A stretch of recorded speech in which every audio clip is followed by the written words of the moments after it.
이제 한 주간만 지나면 2017년도도 역사의 뒤안길로 머물게 되고, 이제 대망의 2018년도 새로운 한 해를 맞이하게 됩니다. 항상 이랬듯이 이맘때만 되면 믿음의 사람이건 또 믿지 않는 사람이건 마음도 분주해지고 좀 들떠 있기도 합니다. 그런데 특별히 올해는 여러 가지 사건 사고나 경제적으로 어려워서 그런지 크리스마스 추리도 별로 없고요. 그 캐롤송도 전혀 듣기 어려웠습니다.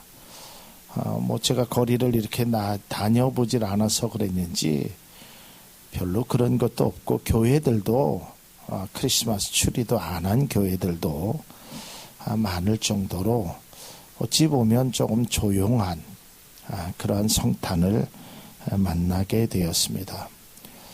또 우리가 이제 한 해를 마무리하면서 반성도 하고 후회도 하고 또 새로운 다짐도 하고 유종의 미를 거두기 위해서 우리가 어떻게 해야 될 것인가 라는 생각도 가져봅니다. 이제 교회도 한 해를 정산하면서 또 여러 가지의 일들이 우리 교회에도 가득 차 있습니다. 오늘은 특별히 예수님께서 이 땅에 오신 그 예수님의 나심을 축하하기 위해서 아마도 모든 교회들이 이 시간에 하나님께 예배를 드리리라 생각되어집니다. 그러나 매년 성탄절을 보내면서 느끼는 것은 좀 어딘가 모르게 예수님이 이 세상에 오심과는 조금 동떨어진 모습이 우리들의 모습이 아닌가. 좀 그 예수님의 성탄이 물론 우리에게 기쁜 소식이고 즐거운 소식이고 행복한 소식이고 감사의 소식이지만 정말 너무 들뜨다 보니까 진정성을 잊어버리고 정말 무엇을 위해서 우리가 축하를 해야 되고 무엇을 위해서 감사해야 될 것인가라는 것조차 잊고 사는 그러한 모습의 성탄이 되지 않았나라는 생각을 가져봅니다. 제가 몇 년 전에 그런 설교를 했습니다. 있을 곳이 없는 예수님. 예수님께서 이 땅에 태어나실 때 있을 곳이 없었습니다. 그래서 말 구유에, 그러니까 말이 있는 그곳, 말밥이 있는 그런 곳에, 아주 초라한 곳에 예수님이 태어났으며, 그 태어나신 뿐만 아니라 그 주변에 있는 사람들조차도 예수님의 태어나신 것에 대해서 아무런 관심도 갖지 않았다는 것입니다. 오늘날 교회에서 추리를 하고 성탄 전야제를 하고 막 이러한 모습 속에서 정말 그리스도가 빠진, 아기 예수가 빠진 그저 우리들만의 축제, 우리들만의 어떠한 기쁜 날이 되어서는 그것은 참된 성탄의 의미를 우리가 알지 못하는, 다시 말해서 성탄절에 그저 산타클로스로부터 선물을 받는 것이 주 목적인 어린아이와 같은 그런 마음과 행동을 가져서는 진정한 예수님이 이 세상에 오심을 우리가 알지 못하는 것이 아닌가. 그래서 저는 오늘 본문의 말씀을 통해서 예수님이 이 땅에 오심은 어떤 의미를 우리에게 주고 있는 것인가라는 것을 다시 한번 깨달을 수 있기를 바랍니다. 제가 오늘 주보에 그 성탄 메시지를 여러분들에게 적었습니다. 이 글은 제가 쓴 것은 아닙니다. 제가 쓴 것은 아니고 성탄에 대해서 아주 그 감명 깊게 읽은 내용을 여러분들에게 전달하기 위해서 쓴 내용입니다. 한번 읽어보시면 우리가 성탄을 어떤 의미에서 보내야 될 것인가, 이런 생각으로 우리가 성탄을 맞이할 수 있기를 바랍니다. 예수님께서 2000년 전에 우리 곁에 찾아오신 것은 그냥 오신 것이 아닙니다. 이미 구약 성경 속에서 하나님의 계획하심과 하나님의 뜻하심 속에 이것이 성취되었던 것이지 그저 일순간에 이루어졌던 것이 아니듯이, 예수 그리스도가 이 땅에 오심도 또 2000여년 후에 지금도 하나님의 뜻하심과 하나님의 계획하심과 하나님의 은혜 가운데 우리가 살아가고 있음을 반드시 기억할 수 있어야 되는 것입니다. 예수님의 그 진정한 의미의 성탄은 과연 어떤 것일까? 우리가 많이 들어보셨을지도 모릅니다. 그러나 우리가 다시 한번 이 성탄의 의미를 생각해 보면서 말씀을 나누고자 합니다. 첫 번째로 예수님의 겸손의 모습이 되살아나는 성탄이 되어야 합니다.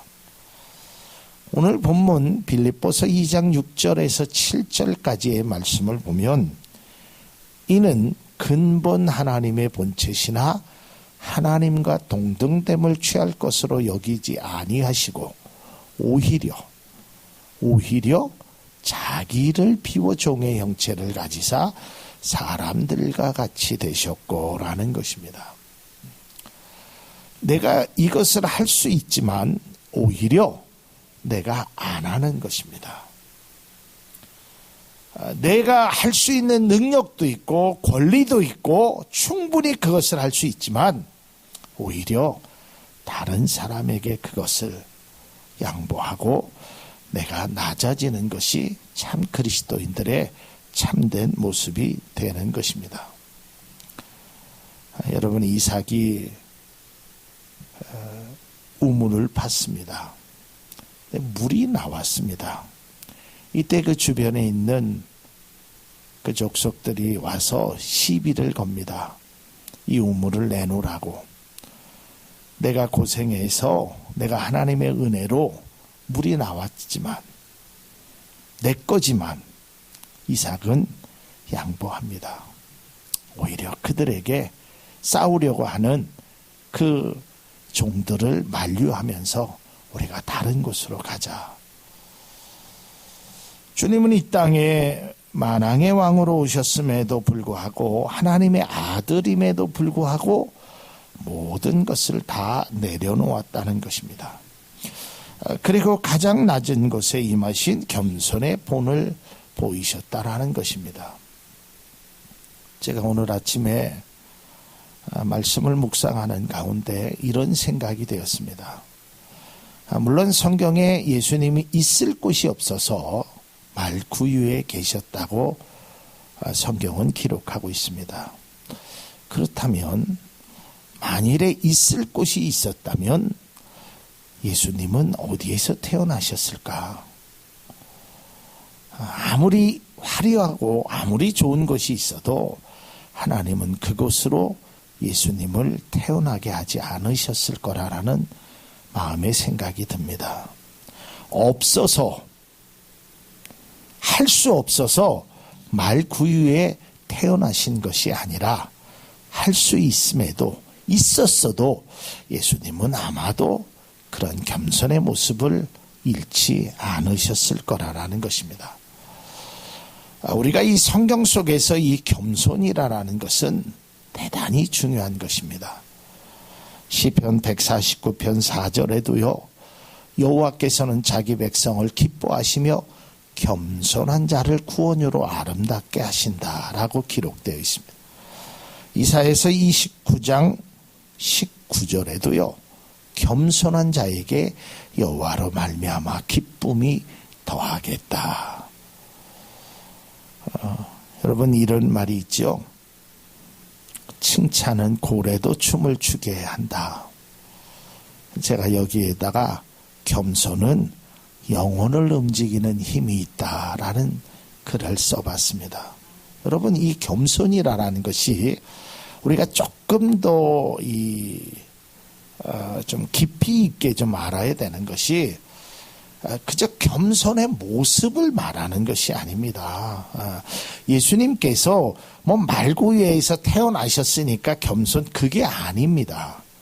가장 큰 겸손은 하나님과 동등됨을 취할 것으로 여기지 아니하시고 자기를 비워 종의 형체를 가졌다. 이게 진정한 겸손인 것입니다.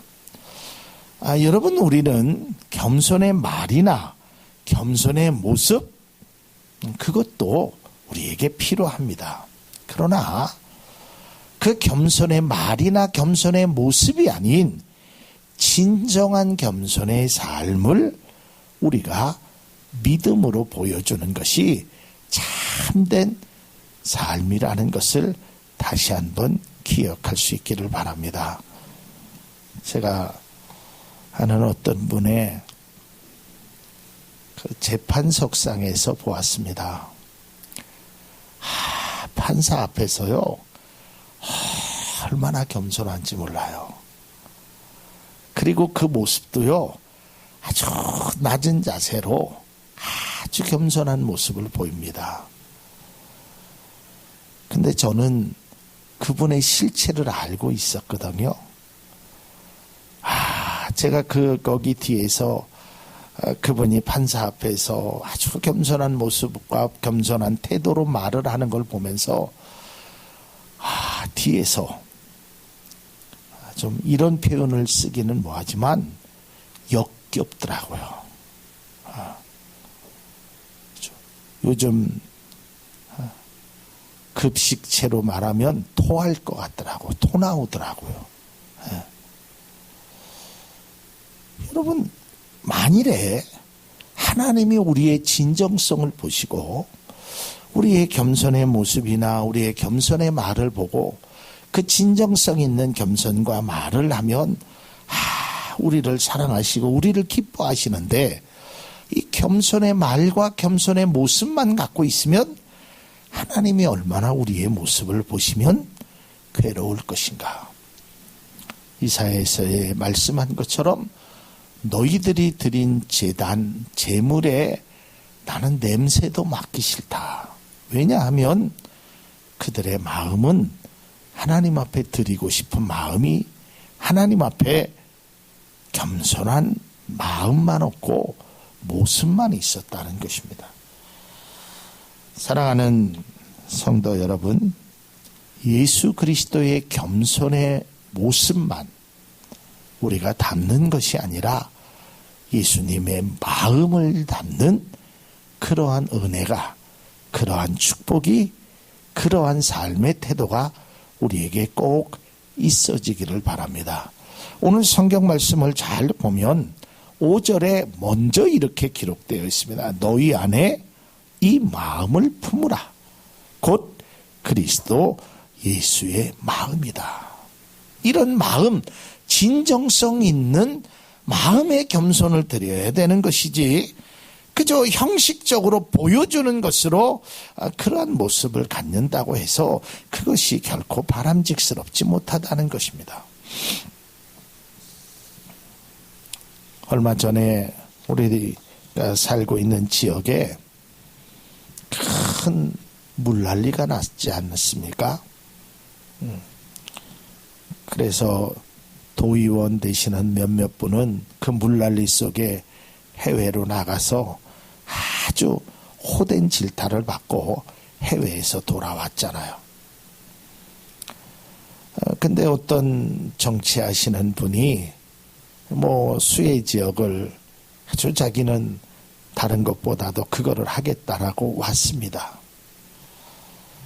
그런데 장화를 신을 때도 아주 거들먹거리고 신고 장화를 사람들이 신겨주고, 그런 모습을 보면서 사람들의 그의 겸손의 진정성을 느끼지 못했다. 여러분, 바로 이런 것이거든요. 우리가 무엇을 하느냐, 어떤 일을 행했느냐, 어떤 모습을 갖느냐, 이것도 중요하지만 그 안에 진정성이 있느냐라는 것입니다. 그래서 오늘 사도 바울은 빌립보 교인들에게 먼저 너희들의 마음이, 너희들의 생각이 예수님의 마음을 담게 되어야 된다. 그 이후에 진정한 겸손이 나오는 것이지, 그저 우리가 내가 겸손해야지, 겸손의 말만, 겸손의 태도만 가져서는 참된 겸손이 될 수 없다라는 것입니다. 성탄절은 예수님의 마음을 우리가 갖는 날이 되어야 될 줄로 믿습니다. 그 예수님의 마음을 담기 위해서 애쓰고 힘쓰는 그런 마음이 진정한 성탄의 귀한 모습이 되는 것이고 겸손의 마음인 것입니다. 그래서 예수님을 기쁘게 하시는 것은 선물이 아니라 예수님의 마음을 품는 것입니다. 예수님의 기쁘게 하는 것은 선물이 아니라 예수님의 마음을 품는 것입니다. 예수님의 마음을 품는다는 것은 예수님과 함께 그 길을 걷고자 애쓰고 힘쓰는 것입니다.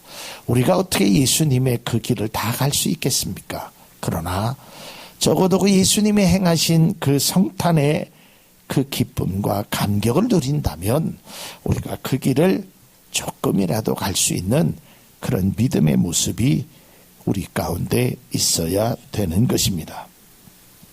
스가랴서 9장 9절에 보면 시온에 따라 크게 기뻐할지어다, 예루살렘에 따라 즐거이 부를지어다. 보라, 내 왕이 내게 임하시나니 그는 공의로우시며 구원을 베푸시며 겸손하셔서 나귀를 타시나니 나귀의 작은 것 곧 나귀 새끼니라. 예수님은 겸손하셔서 그런 나귀의 새끼를 타고 갔습니다. 제가 어제도 그런 말씀을 드렸지만 예수님은 겸손하셔서 나귀 새끼를 탔는데 그 따르는 무리는 환호성을 외쳤습니다. 즐겁게 떠들었습니다. 외쳤습니다. 호산나 다윗의 자손이요. 정치적인 메시아를 외쳤던 것입니다. 오늘날에도 마찬가지 아니겠습니까? 우리 백 집사님도 그런 말씀을 하셨지만 완전 황금 연휴 아니겠습니까? 금요일 저녁부터 토요일, 주일, 월요일, 오늘까지 고속도로가 아주 마비가 되었다고 합니다. 세상의 사람들은 들떠서 환호를 부르고 자기가 하고 싶은 일, 쾌락의 일, 어떤 일이든지 행하지 않습니까? 물론 그들은 예수님을 모르니까 그럴 수 있다고 치지만 예수님을 아는 믿음의 사람들조차도 겸손하신 모습을 담고자 하는 그러한 모습보다는 그저 환호성을 부르는 그런 모습 속에만 성탄을 보낸다면 예수님이 진정 이 땅에 오신 것을 바로 깨달지 못하는 것이 아닐까라는 것이 생각되어집니다. 주님이 세상에 오셔서 이 땅에 임한 하나님의 나라를 선포할 때 사람들은 그저 높아지려는 세상적인 관심만을 가지고 있었다는 것입니다. 그리고 세상적인 관심에서 주님을 바라보고 있었다는 것입니다. 여러분, 세상의 관점은요, 무엇을 타고 왔느냐, 어떤 모습이냐, 이것에 관심을 가졌다면 믿음의 관점은 무엇을 하러 오셨나, 어떤 말씀을 하시냐, 여기에 더 큰 관심을 가져야 될 줄로 믿으시길 바랍니다. 여러분, 경험해 보셨는지 모르지만 이렇게 좋은 옷과 아주 근사한 옷을 입고 옷을 사러 가든지 어떤 쇼핑을 하러 가면 와가지고 점원이 이 옷도 좋습니다, 저 옷도 좋습니다, 그 사람이 누군지도 모르지만 사장님 이거 사면 멋있습니다, 사모님 저거 사면. 근데 그 사람은 정작 옷을 사러 간 사람이 아니었습니다.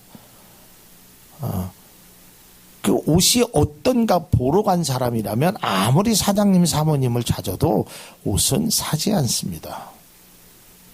그러나 허름한 옷을 입고 가도 내가 옷을 사러 간 사람이라면 그 사람에게 옷을 팔아야 되는 것입니다.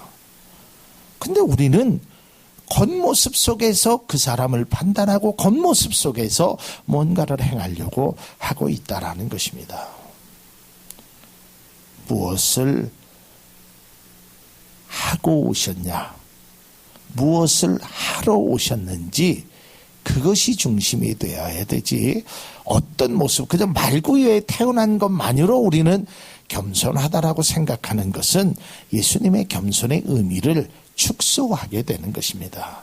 예수님이 설령 예루살렘에 아주 호화로운 것에 태어났다고 하실지라도 예수님은 그것이 문제가 아니라 하나님과 동등됨을 취할 것으로 여기지 아니하시는 그 세상에 누구도 할 수 없는 그 겸손의 모습을 우리에게 보여주셨다는 것입니다.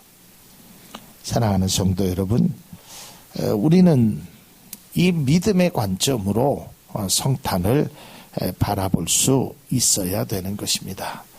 주님을 따르며 주님이 원하시는 것이 아닌 다른 것을 구하는 것이 아니라 주님이 원하시는 것을 구하며 주님이 뜻하시는 길을 조금이라도 걸어갈 수 있는 그런 믿음의 모습이 우리의 성탄에 다시 한번 깨달아야 될 모습이 되는 것입니다.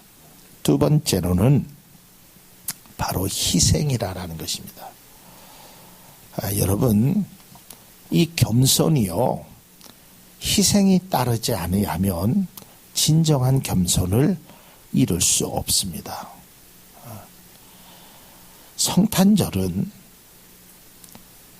사실은 우리에게는 큰 기쁜 소식이지만 예수님의 관점에서 보면 참 슬픈 일입니다. 기득권을 다 내려놨습니다. 성육신된, 그러니까 하나님의 본체이시나 사람이 되셨다는 거예요. 신분을 포기한 것입니다. 자신의 권리를 다 포기하신 거예요. 그리고 그것도 모자라서 십자가에 죽기까지 행하셨다라는 것입니다. 그분은 하나님이셨는데 기득권을 포기하고 자기 위치나 자기 신분을 주장하지 않았다는 것입니다. 희생이 없는 영광은 참된 가치가 없는 것입니다. 희생이 없는 겸손은 때로는 위선이 될 수밖에 없다라는 것입니다. 여러분, 세상에서 가장 고귀한 것이 부모님의 사랑입니다. 왜 그럴까요? 부모님의 희생이 있기 때문에 그렇습니다. 모든 부모님들이 그 자녀를 향한 그 희생이 있었기에 그것이 진정한 아름다운 모습이 되는 것입니다. 주님께서는 죽기까지 희생하셨습니다. 태어나셨을 때부터 그가 공생애를 시작해서 마지막 겟세마네 동산에서 기도하시고 예루살렘에 입성하시고 세상에 십자가를 치신 마지막 그 장면까지 주님은 희생의 모습을 잃지 않으셨다라는 것입니다. 이러한 희생의 고귀한 가치가 언제부터인가 화려함 속에 감추어져 있습니다. 이러한 즐거움 속에 희생이라는 단어를 사람들이 외면하려고 합니다.